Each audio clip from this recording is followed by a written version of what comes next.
It's your pal in North Carolina. Where you at, pal? I'm in good old Akron, per usual. We know who the fun pal is. I guess that's all we You can say about know, that. some of us don't get the luxury of getting to travel for work. Check the mic and make sure it sound right, boys.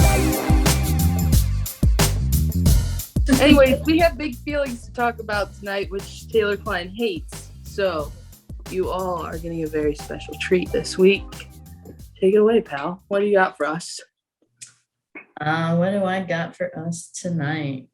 Today we're just gonna talk about the hard that we go through in life. Has anyone in the church, while you're going through a trial or a rough patch, ever told you that you just need to pray about it and have bigger faith and that it's all for a reason and something good will come out of it? Yes, 1,004 times. The hardest time, though, was probably when my grandma was in the hospital and she wasn't doing good and we didn't know what it was. And I'm now looking back, we're pretty sure it was COVID, but it was before we knew what COVID was. So there was a whole bunch of non-answers and my favorite person just like wasting away in a bed. And it was awful. And I had a group text going with like some of what I thought then were like my biggest role models, prayer warriors, whatever. And every single one of them said that. And here I was sitting there with all this hope, like, oh, she's going to get better. Like, just give it a couple months. This is just a thing. And guess what didn't happen? She didn't get better and I don't have her anymore. And it sucks and it still sucks. And it's something that I'm constantly dealing with. So does that answer your question, pal? It does. And I guess now, I don't know, looking back on it, is there something you wish you could have told yourself, maybe now looking back a year later on, some of the stuff that those people told you? And I don't know, do you feel like your faith has kind of changed or evolved from that? That's a hard question. I think it has from that whole experience. I don't know if what they said directly impacted it. I think it gave me hope where I would have rather someone had said like, no, this sucks. How can I be there for you? Not like, oh, if you just keep praying harder or you just do this or ask this right question, then it'll get better. I don't know if that makes sense. No, I think that makes a lot of sense. So I know one of the most recent moments I think in my life where I've experienced some disappointment like recently was, almost a year ago, I was studying to take the professional engineering license exam. And, I put 3 months of preparing and constant studying. And I know you remember that because I had no time to ever hang out. And you were constantly like, hey, pal, you want to hang out? I'm like, no, I got to study. That's good.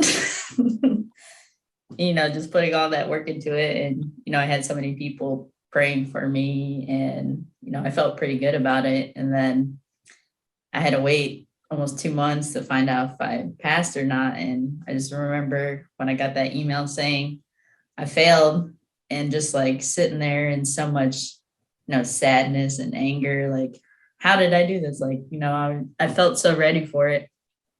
And, I'm just thankful too, during the moment, I had so many people who were just there and recognized that and told me like, it's okay. Like sometimes, as much as I hate that phrase, it happens for a reason. Just having some of those people in my life though, were like, it's okay, sit in that, be angry. You should be angry or be upset. But, you got to use that sometimes though, to almost make that comeback, I guess.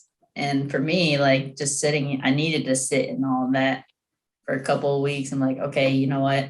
This sucks, but I want this and I'm going to put the hard work into this. So I think sometimes though, I feel like we need those people though to kind of sit in all of that and not always just tell you like, hey, it's going to get better. You know what? Like you're fine. But and I think that's something too that, I recognize with our friendship too. I feel like that's kind of how ours started. We were both kind of going through a similar situation. And I just remember Liz was like, hey, Elizabeth, she's kind of going through a hard situation similar to something you've been through in the past. Maybe like you could walk alongside of her. I was like, yeah, sure. Like, I mean, I think it's so helpful to kind of just have those people and having that community, and having people around you who are just kind of there to sit with you. I think sometimes you don't always need to have all the answers. And I feel like I've noticed that with our friendship, because I feel like you're always like ready with the positive reinforcement, like, hey, this. And then you have me who's just like, I'm chill. And I'm just like, yeah. Balance each other out. Yeah, we just balance each other out though. Yeah, and even like the other weekend when I was having a moment and I just was able to be like, dude, I don't understand. Like, I never have closure from this situation. I just want to know why. And I literally think your answer was, you're never going to know why, but that's okay to want to know why. But just let's talk about it. Yeah. So, yeah, I don't know. I think sometimes that's the thing with life. I don't think we're always going to know all of the answers or why something happened. And I think sometimes that's okay though. And, for the longest time, I felt almost wrong as a Christian to be mad or angry towards God. Like I felt like I wasn't allowed to be angry at God. And then I realized though, when I finally let that emotion out though towards him, I felt better though. And I think that's something, sometimes as Christians we don't realize that it's okay to do those things. I think it's healthy and normal to kind of treat God like a physical person. Like you should react that way just because he's this high spiritual almighty God. I feel like sometimes we just put him on this pedestal like, no, I can't do that. Yeah, and like, okay, if he's like telling you no, and my mom was in the grocery store telling me no, I couldn't have ice cream, I would probably throw a fit. So like, why can't you do that with him when he tells you no? Exactly. I don't know. Yeah, that's a good point. But Jesus, ice cream, pretty relevant, pals. Pretty much up there. Number one, God. Number two, ice cream. But it's like here. But it's like. So, pals, thanks for coming and listening to our Big Feelings. I am a big fan of Big Feelings. Taylor is not. I'm not.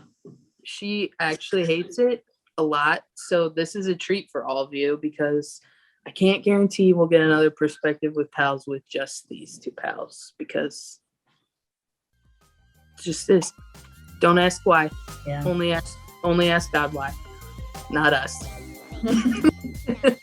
And on that note, this is your pal Taylor, and this is your pal, and this is Perspectives with your pals.